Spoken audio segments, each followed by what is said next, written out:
DD Tamil நேயர்களுக்கு இனிய வணக்கங்கள். சித்தர் வழி மருத்துவத்தில் இன்று அருகம்புல் என்ற மூலிகையை பற்றி நாம் காண்போம்.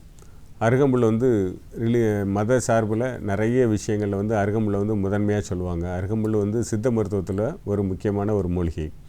அதாவது அருகம்புல்லுக்கு என்னென்னா உடலில் குளிர்ச்சியை கொடுக்கக்கூடியது, உடல் சூடை குறைச்சி குளிர்ச்சியை கொடுக்கக்கூடியது. அருகம்புல்லை சித்த மருத்துவத்தில் அதிகமாக பயன்படுத்துவது என்னென்னா ஒவ்வாமை எனப்பட அலர்ஜி நோய்களுக்கு சித்த மருத்துவத்தில் அருகம்புல்லை ஒரு முதன்மையாக பயன்படுத்துவாங்க.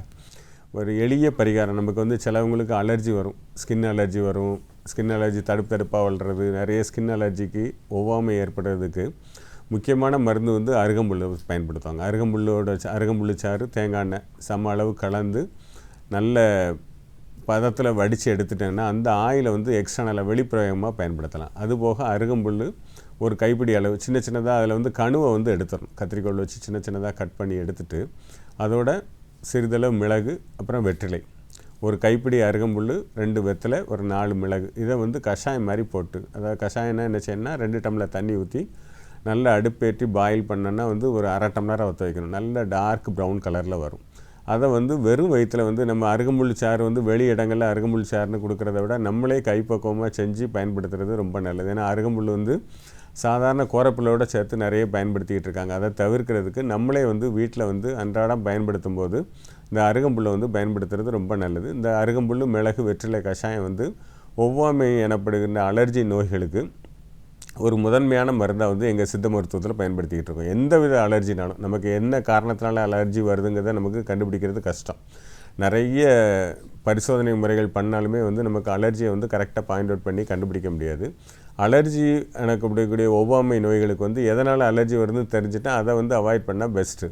அப்படி நம்ம கண்டுபிடிக்க முடியல, காணாக்கடின்னு சொல்லக்கூடிய சித்த மருத்துவத்தில் சொல்லக்கூடிய எந்த காரணமே இல்லாமல் சிலவங்களுக்கு அலர்ஜி வந்துட்டுருக்கும், முகம் வீங்கும், கை காலில் தடுப்பாக வந்துக்கிட்டு இருக்கும். இந்த மாதிரி உள்ளவங்களுக்கு முதன்மையான மருந்தாக இந்த அருகம்புல் குடிநீரை பயன்படுத்தணும். அருகம்புல்லோட மிளகு, வெற்றிலை சேர்த்து நான் இப்போ ஏற்கனவே சொன்ன மாதிரி அதே இதை பயன்படுத்தி இந்த அரை டம்ளர் கஷாயத்தை காலையும் இரவும் சாப்பாட்டுக்கு முன்னுக்கூட்டி குடித்தா நல்லது. அப்படி முடியாத பட்சம், ஏன்னா அந்த டேஸ்ட் உங்களுக்கு ஒத்துக்கிடுமான்னு தெரியல, அதனால் சாப்பாட்டுக்கு அப்புறம் கூட அதை கன்சியூம் பண்ணி ஒரு வாரம் தொடர்ச்சியாக எடுத்துக்கிட்டு இருக்கணும். இப்படி ஒரு வாரம் நம்ம தொடர்ச்சியாக எடுத்தாலே நல்ல அலர்ஜி மட்டுப்படும். அதுக்கப்புறம் என்னென்னா உடம்புல நச்சரி செய்கைன்னு சொல்லக்கூடிய க்ளீனிஷிங் மெத்தட்ஸ்னு நிறைய இதில் உடம்புல உள்ள தேவையற்ற நச்சு பொருட்கள் அந்த கழிவுகளை நீக்கிறதுக்கு இந்த அருகம்புல், மிளகு, வெற்றிலை கஷாயத்தை பயன்படுத்துகிறோம். எப்போவுமே உடம்புல டீடாக்சிஃபிகேஷன் கண்டிப்பாக பண்ணணும். க்ளீனிஷிங் மெத்தட்ஸ் நம்ம எப்படி ஒரு வீடை சுத்தப்படுத்துறதுக்கு ஒரு சாட்டர்டே சண்டே வீடெல்லாம் க்ளீன் பண்ணி சுத்தப்படுத்துகிற மாதிரி எவ்ரி மந்த்தும் உடம்பை சுத்தப்படுத்துறது நிறைய முதன்மையான ஒரு இதாக நம்ம சொல்லியிருக்கோம் சித்த மருத்துவத்தில். சித்த மருத்துவத்தில் அந்த உடல் நச்சரி செய்கை, உடம்புல உள்ள தேவையற்ற கழிவுகள், நச்சுகளை நீக்கிறதுக்கு அருகம்புல் ஒரு முதன்மையான மருந்தாக பயன்படுத்துகிறோம். இந்த அருகம்புல், மிளகு, வெற்றிலை கஷாயம் பயன்படுத்தலாம்.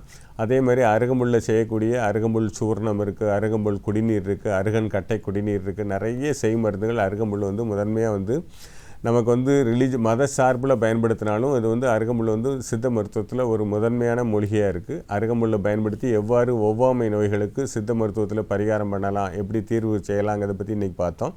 அடுத்த நிகழ்ச்சியில் சந்தனம்ங்கிற மூலிகையை பற்றி அது சித்த மருத்துவத்தில் எவ்வாறு பயன்படுத்தப்படுகிறது என்பது குறித்து காண்போம்.